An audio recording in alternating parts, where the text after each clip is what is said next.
Hi, welcome to the Route 6 Auto Show. If you missed our last show, don't worry. We're trying to make each show so that you can learn something without having to watch each one. And you can do the repair without having something else to know. Before we start, there's something I would like to mention. To do the repairs on your car, it might be a good idea to get a good book on your car. There are many available. Chilton's is probably the best known, and they make books for almost every foreign and domestic car. Another good shop manual is Climar, such as this one. You can get these books at any large auto store or car dealership. The repairs on the cars that we do may be slightly different on your car, although most of the principles will be the same. So on this week's topic, tune-up. Hi Doug, how you doing? Hi George, fine. First of all, I think we could talk about how an engine works real basically. Okay. When you get in your car and you turn the key, that activates a starter. The starter turns a big wheel, which in turn turns a big crankshaft. Attached to the crankshaft are pistons, and these are offset so that when one piston inside a cylinder is up, the other one's down. On top of the cylinder, there's two doors called valves, and these open at a specified time, and a spark plug. Let's say there's just one cylinder in your car, one piston. Okay. When the piston comes up, it pushes out exhaust from the previous time. When it comes back down, it sucks in fresh air, and those doors close. And when it comes back up, it compresses the air and fuel mixture, and the spark plug fires, forcing the piston back down. You have 4 cylinders, 4 pistons, and those all work together to turn the crankshaft. Okay. And I guess right now we're going to talk a little bit about tune-up. Okay, what are some of the elements of a tune-up? Well, the elements include drive belts, air filters, spark plugs, cap, rotor, on your distributor, your points, condenser, and PCV emissions control stuff. Hi Glenn. Hi George. How you doing? All right, we're going to talk a little bit about drive belts. All right. Well, basically in a car you have 1 to 5 drive belts. Okay. On the Rabbit here we have one, and it's located right down here. And to check a tension on a drive belt, all you do is you pull on it or push on it and feel how much play is in there. Okay. All right. Now on this belt, it's less than a foot long, 12 inches. The play should be 1/8 of an inch to 3/8 of an inch. Now if it's shorter than 12 inches, then the play should be 1/8 inch to 1/4 of an inch. Okay. Okay. And to check and see if your belt is good, you can turn it a little bit on its side, and you can see that this belt is in good shape. There's no cracks. No cracks. Right. There's no cracks in the belt. It's a pretty fresh belt. There's no cuts or divots taken out of the belt. Okay. What if one of the belts break? You mean if you're out on the job or out driving around? And the well, belt breaks. then you're in trouble. See, your belt operates your water pump and your alternator. Some, if you have air conditioners, so you will can't operate do anything. So basically, you're in trouble. You got to wait for a part to come, tow truck, whatever, and you're going to have to install it there. Okay. Okay. What's our next step? Next step is the air filter. Now, this is how standard cars work with a carburetor. Okay. You just undo the center wing nut. Make sure you don't lose it. And this one has clamps on the side that you're going to undo in the back. There you go. Wait. There we go. All right. The top pulls off. Uh-huh. I'm going to set the wing nut in there so we don't lose it. And there you go. This is more of a standard one. Okay. On full-size cars and mid-size cars, they get round instead of oblong too. All right. So now this one looks pretty good. Yeah, this one has a little dirt in here, but generally it's pretty good. It's been changed recently. The reason you could tell, you could hold it up to a light or put a light inside of it, and if you can see the light through it, it means it's good. Okay, how would you clean a filter like this? Okay, since this one isn't bad, if you want to clean it out, you can get a compressor, compress air, and blow air through it. Okay. Some of the problems you have with a dirty air cleaner is that your car might run rough. You're not going to get very good gas mileage with it, and you're going to stall a lot. Okay, because good clean air isn't getting into the carburetor. Okay, this is an inexpensive part too. Right, Okay. $5 to $10. Sometimes get them on sale, $2.50, $3. You know, it all depends on the style that you're using. Okay. Next, we're going to talk a little bit about a breather element. Breather element's located right here. By the way, this has a little dirt in it. This air cleaner. Now, how would you get that out? This one isn't really bad. Just grab a rag, and go through it. Oh, that's it. Yeah. Do you use any kind of chemical in it? No, because it's near the carburetor, and so you've got gas going through there. So don't use anything at all, just a dry rag. Dry rag will do it. You know, that'll usually clean everything out. Okay. All right, now we're going to take a look at your PCV, or your breather element. And that just pops right out. As you can see, it's pretty dirty. Now, how do we clean this? Okay. See, it's traps all the oils and stuff that comes out of the crankcase. You can see that's dirty. So what we did was we went out and we bought a new one for... Oh, you can't clean these? No. Oh, okay. Okay, so here's your new one. Basically, just pop it right back in. What this does is this cleans the air that comes up through your crankcase. Oh, so that's through the PCV valve, and it cleans that air out. So obviously you're going to have some oil down in there and stuff. So this is real important to change. Okay. All right. And that's it done for the clean air filter. That's it. Okay. All right. Now we're going to go and take a look at fuel filters. Okay. All right. On this car, we have basically two different kinds of filters. We have an inline and one that goes right up to the carburetor. Okay. This one bolts right up to the carburetor. We have to get this out of the way. We'll just set this down here. We're gonna move this out of the way. All right. This is your fuel filter right here, or gas filter, whatever you want to call it. What you have to do is you have to get a wrench, hold this one down, and this rotates. So let's get our tools. You have to be real careful because this stuff is made out of brass and it does strip real easy. Oh, right. Okay? So if you strip it, I think I can get it. You're okay. If you strip it, you're in trouble. You're going to have to go out and pick up a new one. The inline filter, okay, you have your fuel line coming up to your carburetor. The inline filter, as I'll show you on the Rabbit, Rabbit's got a little bit different of an inline because it works on compression. That just means that it's in the line of the fuel line instead of right up onto the carburetor. Okay. So that one, sometimes it's just basically two clips that you have to pull out. All right. Oh, that's it. There we go. Now, let's get another, and we'll remove this. Also, let me just make note that this carburetor isn't really dirty, but all you have to and you spray it inside. Oh, just spray it down one of the this little butterfly thing. Okay. Right, spray it down there, and that'll clean out. Otherwise, let me see what this looks like. All right, that's basically it. There's a filter inside of there, somewhat like the air filter, the same kind of material. That filters out little pieces of dirt, things like that come through your gas tank. Rust. Some gas tanks rust out. Okay, so to put a new one in, you just reverse the process.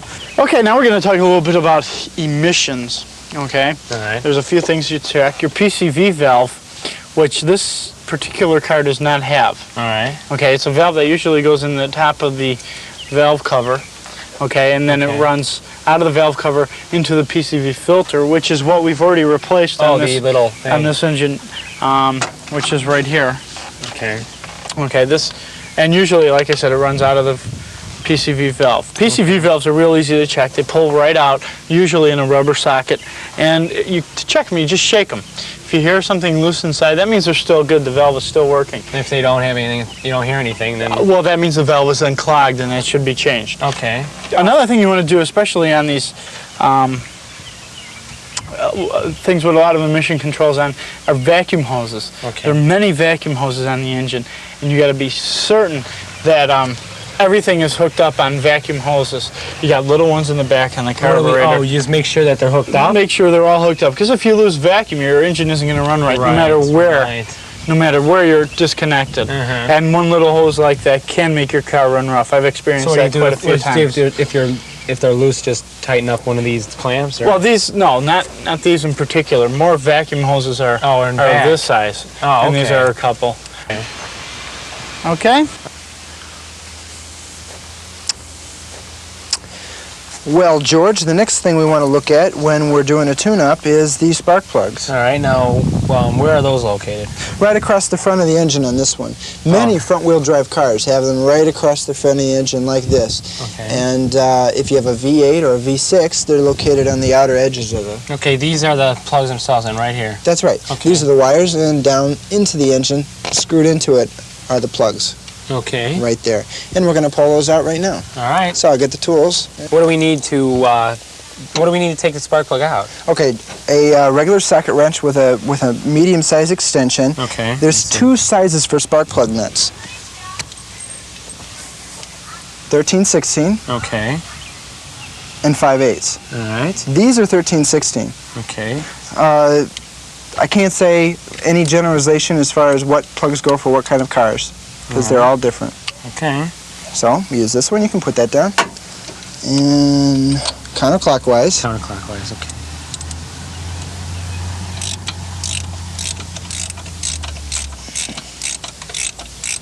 Spark plugs are very good diagnostic tools.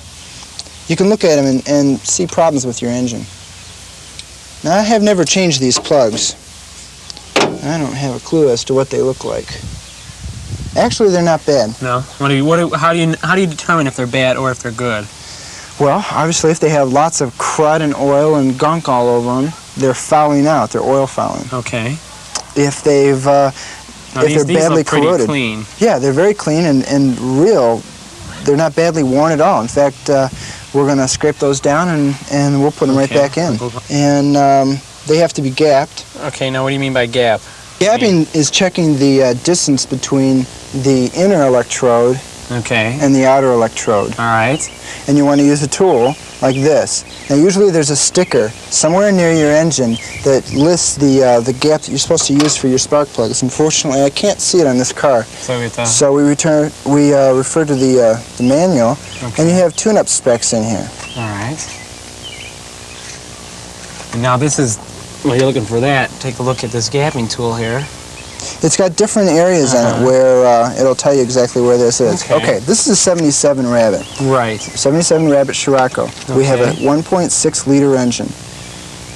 These are the types of spark plugs we can use. Okay. This is the point dwell, which we'll get to later.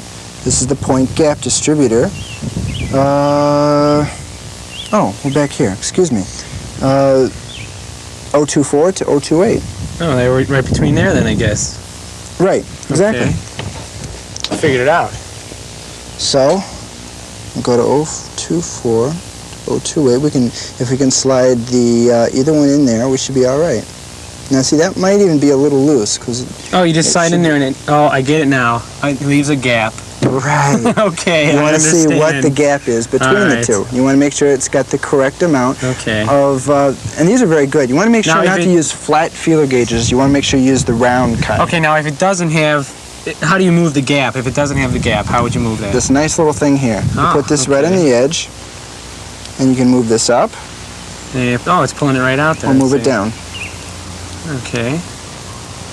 Oh, and it makes the gap wider. Makes sense now. Yeah. Okay. You want to be careful when you're putting spark plugs in. All right. You should always put them in finger tight, at least to start them, because if you start putting them in and wrenching them in and stuff, it's really easy to get them stripped. Really easy to get them cross-threaded. You just want to get them just tight enough, I guess, all right? So you're compressing the little gasket. So there's a small little gasket on all the plugs, and you just want to tighten that up. All right. Not very tight, just that tight. And you can go ahead and put the wire on. And that's it for that one, huh? Right. Okay. Now we're going to go ahead and go to the distributor. All right. Distributors are all different. This one in particular has these little clips. See the clips? Yeah, I see. And those just pop off. Now. It comes straight off. All right. This is inside of your cap. All right, take a look at that. You notice there's little oxide deposits right here, here, and here. Generally, those aren't too bad. Okay. And you can just let those go. What you might want to do is clean out the cap. Now, because this one's a little dirty. What do you clean it out with? Just a dry, clean rag. Okay, nothing else. These are your points right here. Okay. See them? Yes. This is breaker point ignition. When the cam rotates around, and when it hits a high spot on the cam, that comes up and creates a magnetic field change in the coil, which makes a spark come from the coil, going down into the distributor, and wherever the rotor happens to be pointing, that's the plug that fires. Oh, okay. So, we want to check these points. And we're checking them now. Actually, they look pretty clean. Right now they're closed. Now, how would you clean them if they were You dirty? pull them out. You see this one? There's a little wire that clips on here. And there's one screw. All right. So I'll pull that off. Distributor screws are very small because there's not a lot of room for them. Therefore, they are prone to getting lost. They're real simple to drop. You want to be real careful. Leave them in the points and pull them out as a whole thing. Now these points don't look too bad. No. They've got a little bit of pitting. We're going to go ahead and What do you mean by replace. pitting? Pitting's this area in here. Uh-huh. Oh, that little, like, dirt mark there? Or? Yeah. Oh, okay. Yeah. It's like stuff that's like welded onto the edge of the points. Okay. That looks real dirty in there, so we're going to have to wipe that out, I think. A little bit of lubrication in here isn't too bad, but on the other hand, we want to be careful with getting too much grime in there. You got that rag? Here's a rag, Doug. Okay. We're just going to wipe this out a little bit. Now, what do you use to clean out the, Just a dry, clean rag. Okay. There we go. Now, whenever you change the points, it's always a good idea to change the condenser, which you'll notice is right here on the side. This little gimmick right here? That's Okay. right. That's right. Now, in the rabbit here, it's all put together as a unit. When you take the screw out for the condenser, this part comes off too. Okay. So we can pull that clip off. This goes to the coil, you'll notice. Goes right up to the coil, and that's where you get your negative ground from.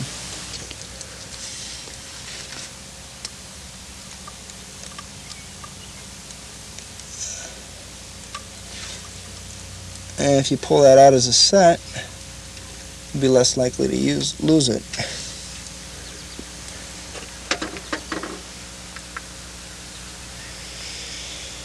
And then we're going to put the new one in.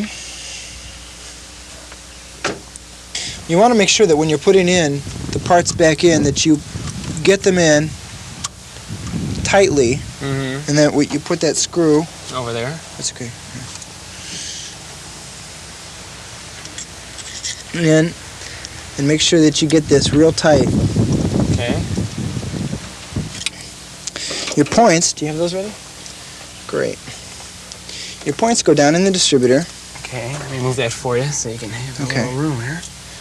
Get that out of the way. Will fit right down. Oh, there's a certain place it goes. Yeah, goes right down there, and there's a little pin on the bottom of it. Okay. Right there. Uh-huh. That fits down on top of the base plate All right. of the distributor. Like so. Uh-huh. Let me get you that screw I put down over No, there. I got There it you right go. here. Now, this is a place where a distributor screwdriver, a magnetic screwdriver, or something small would be good, but lacking that, we'll just Let's use just use what we have.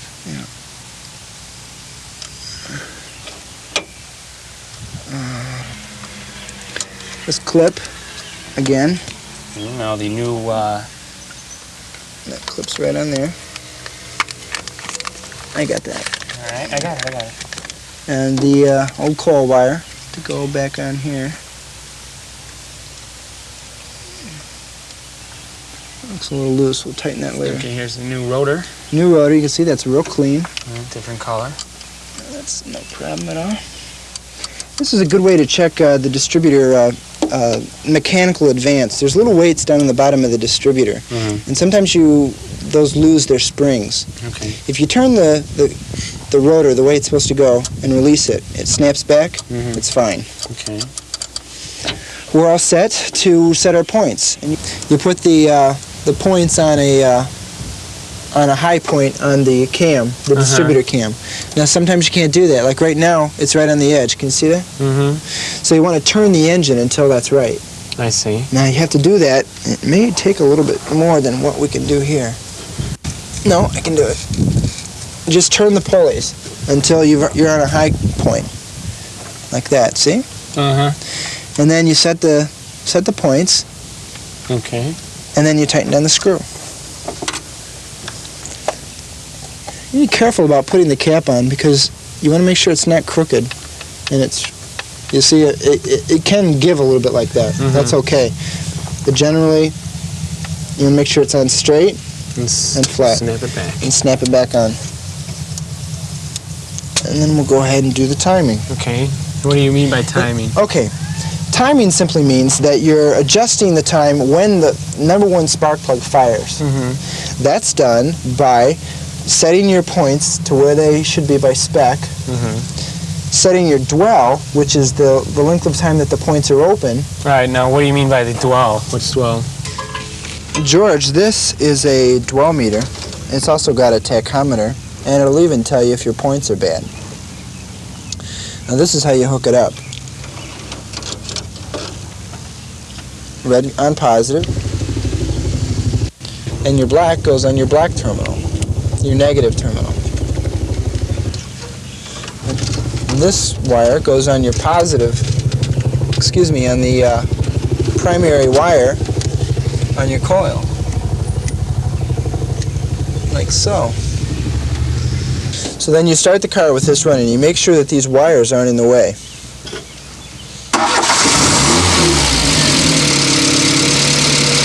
All right, you just want the engine to idle.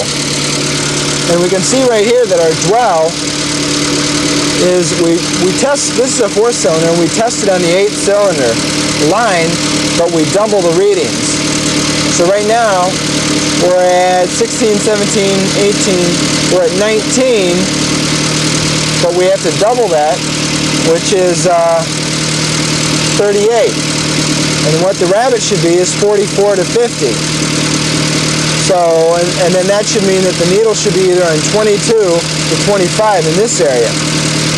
That means that we have to close our points up a little bit. So we turn the engine off.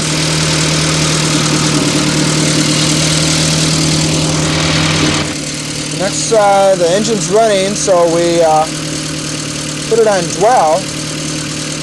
And now you can see that the needle is right on 22. And that's exactly where we want it.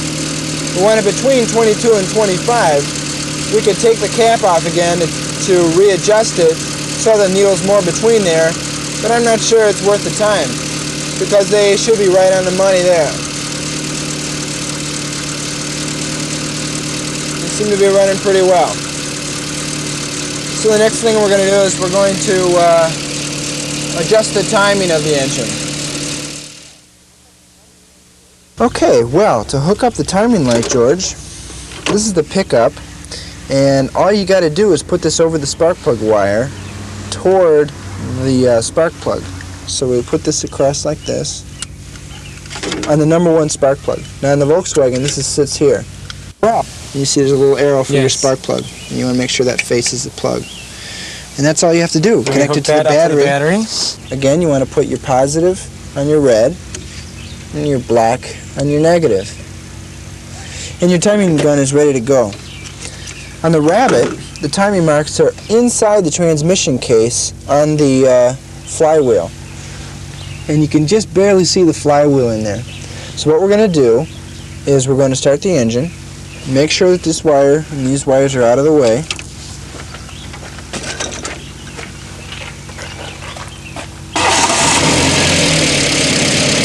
And let it run at idle. Seems to be idling pretty well, so we're going to start. We point the timing light right at the thing and watch down it. You can see down there the mark. And what I see down there right now is the bolt. So what we're going to do is we're going to start pointing that out there and turning the distributor till we can see the mark.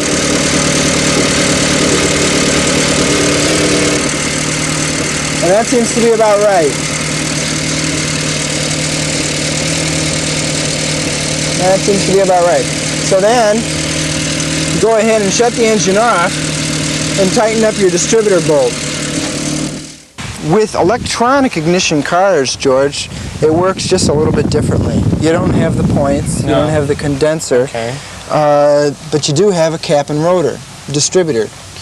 You still have a coil that emits the spark, but the spark is controlled a little bit differently, usually with a control module like that. With some of the even newer cars, they have computers. So, and this is only with an electronic ignition car. Yeah, okay. right. All right. The spark works the same. It comes from the coil and goes into the distributor, and then the distributor turning, the rotor comes around and hits the wires and fires the plugs that way. Okay. There are advantages to having electronic ignition. The points, having no points, they don't wear out. Modules do wear out, but they take a lot longer to do that. Are there any disadvantages? Not really, except for one. Points and condenser and tune-up parts for older cars may cost you $10, $15, at the most $20, whereas control modules may cost up to probably $200. Okay. They can be very expensive. All right.